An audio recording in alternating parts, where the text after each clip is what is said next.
நான் சைடில் பாருங்க போட்டோ அனுப்பிச்சிருக்கேன். இது என்ன பண்ணலான்னு கொஞ்சம் சொல்லுங்கண்ணா ஐடியா. முன்னாடி ஒரு ஃபோட்டோ பார்த்துருப்பீங்க.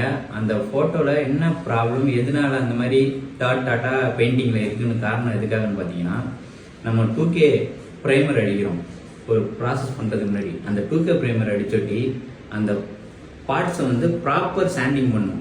ப்ராப்பர் சாண்டிங் மீன்ஸ் என்னன்னா, ஒரு 2K ப்ரைமர் பண்ணுறீங்கன்னா இல்லை 1K ப்ரைமர் எந்த ப்ரைமர் வேணுமோ இருக்கலாம், அதை வந்து 400, 600, 800 இந்த 3 கிரிட்டையும் வச்சு நல்லா சாண்டிங் பண்ணணும். நல்லா சாண்டிங் பண்ணுறதுனால என்ன ஆகுதுன்னா, ஒரு லெவல் கிடைக்கும் நமக்கு.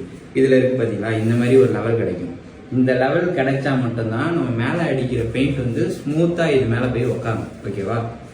1K 2K எந்த ப்ரைமர் அடித்தாலும் அதே மாதிரி ப்ரைமர் அடிக்கிறதுக்கு முன்னாடி அதை ஒரு கப்பில் ஊற்றி அடிப்போம்ல, அப்போ வந்து ஃபில்டர் பண்ணி அடிக்கணும்.